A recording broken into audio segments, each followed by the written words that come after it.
annonce que j'ai décidé d'être de nouveau candidat aux prochaines municipales de mars 2014. Alors, j'imagine que cette annonce ne constitue probablement pas une surprise pour vous, sans doute, pour les Grégoriens, sans doute pas non plus.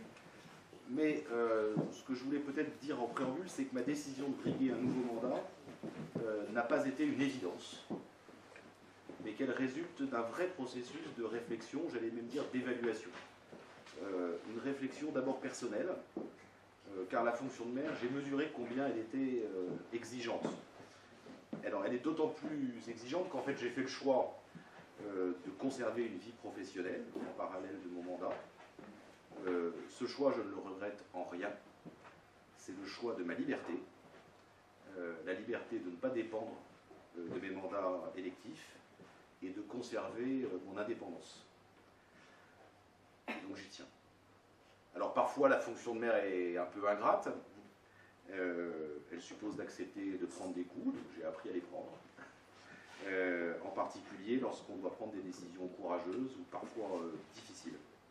Mais j'ai été, comment dirais-je, cette fonction est riche, passionnante, tant humainement qu'intellectuellement aussi. Et la beauté du mandat de maire, c'est que c'est le seul mandat qui a un impact direct et presque immédiat sur la vie des habitants, sur la vie de nos concitoyens. Donc une réflexion personnelle, une réflexion avec ma famille aussi, et mes proches, qui mesurent sans doute aujourd'hui beaucoup plus qu'il y a 6 ans ce que la charge de maire représente. Ils l'acceptent, ils la soutiennent aussi.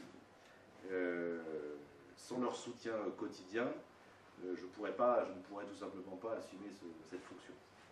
Une réflexion avec l'équipe municipale, et je les remercie d'être là ce matin.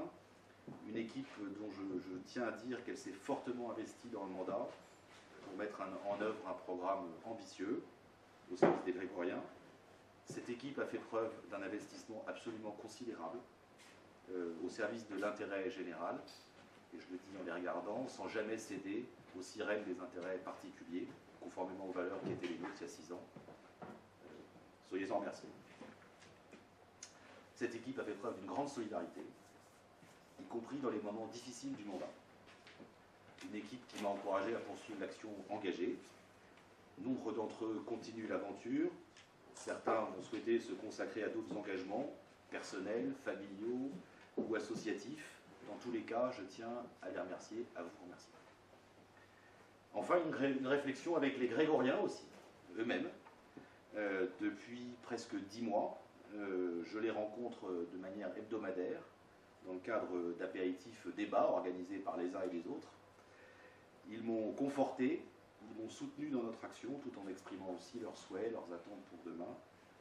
Et je tiens à vous dire que c'est la richesse en fait de ces contacts avec les Grégoriens qui constituent le moteur finalement principal de mon engagement. Alors, depuis 5 ans, nous avons construit un projet global et cohérent.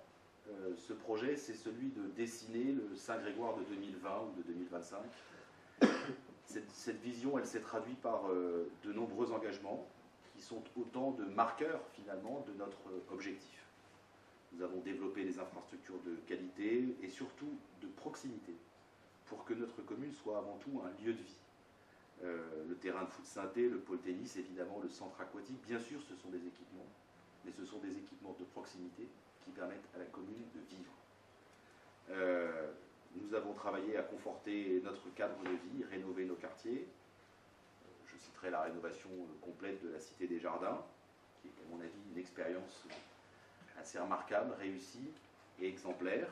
Nous avons lancé le projet de la création de ce grand parc Robinson, dont la rénovation du moulin qui est en cours, la reconstruction de la base kayak, et j'ai tenu à vous recevoir ici aujourd'hui, la création des cheminements piétons dans le milieu humide, témoignent en fait de cette première étape de ce grand poumon vert au cœur de la commune.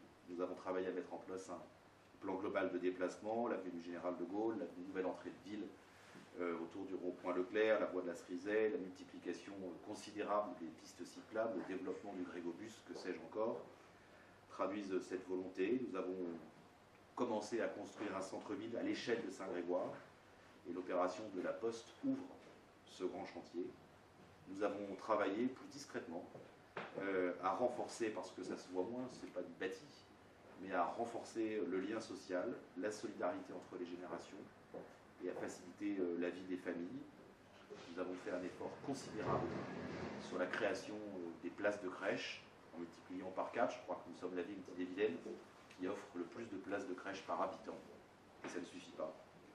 Nous avons travaillé avec nos aînés pour renforcer le lien social, rompre la solitude avec les projets de vacances seniors ou de week-ends de sortie d'été, de journées de sortie d'été. Nous avons impulsé le projet Solidage et la Semaine Bleue. Nous avons créé le parcours Santé Senior. Nous avons développé les activités intergénérationnelles, etc. etc. L'engagement de tous les élus qui sont là ce matin, mais aussi, je tiens à le dire, des services communaux, ont permis de réaliser l'ensemble de ces actions sans endetter la commune. Nous rendrons, entre guillemets, la commune avec le même niveau de dette qu'il y a 5 ans ou 6 ans, et sans augmenter la fiscalité depuis 2009. Alors, dans le cadre des prochaines élections municipales, eh bien, nous dirons aux Grégoriens, gardons le cap. Gardons le cap. Le cap, c'est quoi? C'est celui d'une ville à vivre. D'une ville pour tous, pour les familles, pour les jeunes, pour nos aînés. Une ville qui se développe raisonnablement et qui sait préserver un cadre de vie absolument remarquable, qui sait préserver aussi son patrimoine qui fait sa qualité. Une ville qui conforte le lien social et la solidarité entre les générations. Nous proposerons de poursuivre aux Grégoriens les actions engagées, celles qui visent à faciliter l'accessibilité, les déplacements, le développement de nos infrastructures, en particulier dans le domaine culturel, de poursuivre l'opération de rénovation du centre-ville. Cela étant dit, 2014 n'est pas 2008. Et le prochain mandat devra répondre à des enjeux spécifiques ou qui se sont encore accrus ces dernières années et pour lesquels nous devrons apporter des réponses particulières. J'en vois 3. Le premier, c'est de continuer à être la ville des familles et des jeunes. La ZAC du Champ-d'Aguet a permis d'accueillir 400 jeunes supplémentaires dans notre commune. La dynamique de nos écoles, de nos crèches, de la vie associative témoigne de notre volonté que Saint-Grégoire continue à être la ville des familles et des jeunes. Alors bien sûr, il faudra répondre aux enjeux de la garde des jeunes enfants, des conditions de la mise en œuvre de la réforme des rythmes scolaires, qui est bien complexe. La place des jeunes dans la ville aussi sont autant de sujets sur lesquels nous devrons nous concentrer. Dans un monde qui se globalise, nous aurons toujours encore plus à travailler pour conforter le lien social et le vivre ensemble, non seulement sur le plan de la citoyenneté, du lien social, de la solidarité entre les générations, mais aussi de la sécurité des biens et des personnes. Et puis, le troisième enjeu, c'est un enjeu de société, mais c'est un enjeu pour toutes nos communes, un formidable enjeu, qui est celui du bien vieillir dans la ville, tant du point de vue du logement que de l'offre de services, mais aussi de la réponse à l'isolement. 3 enjeux particuliers qui devront infléchir la trajectoire qu'on a initiée dès 2008. Alors, ce mandat 2014-2020, si les Grégoriens nous refont confiance, il sera singulier. Il sera singulier pour ne pas dire difficile. Singulier parce que la communauté d'agglomération de Rennes se transformera indéniablement en métropole en modifiant très profondément l'équilibre entre les communes et l'agglomération, en particulier en matière d'urbanisme, qui deviendra la compétence de Rennes Métropole dans les années à venir. Mais singulier aussi, parce que la France traverse une période particulière, une période de crise, parce que l'argent public est rare, et que le consentement républicain à l'impôt est remis en question. On le voit peut-être ici de manière plus accrue en Bretagne. Alors nous prendrons 2 engagements, et je prendrai personnellement 2 engagements forts vis-à-vis des Grégoriens. Le premier, c'est celui de défendre une vision d'un développement maîtrisé de notre commune. Et le deuxième, c'est celui de ne pas augmenter les impôts durant l'ensemble du mandat. Faire mieux avec moins, Telle sera notre ligne de conduite, la ligne de conduite que je proposerai d'abord à l'équipe municipale, mais aussi en grégorien. Alors il faudra faire preuve d'innovation. On cherchera des solutions innovantes pour mettre en œuvre un projet qui reste un projet ambitieux.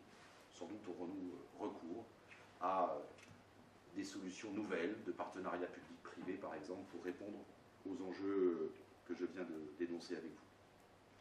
Voilà, avant de vous laisser poser les questions que vous voulez, je voudrais vous dire qu'il y a 3 mots finalement qui résument ma candidature. La conviction, l'action et la passion. Une conviction forte, c'est que la commune, plus que jamais, reste le socle fondamental du lien social et du vivre ensemble. L'action, parce que nos administrés attendent de nous des actions concrètes pour améliorer leur cadre de vie et être présents à leur côté.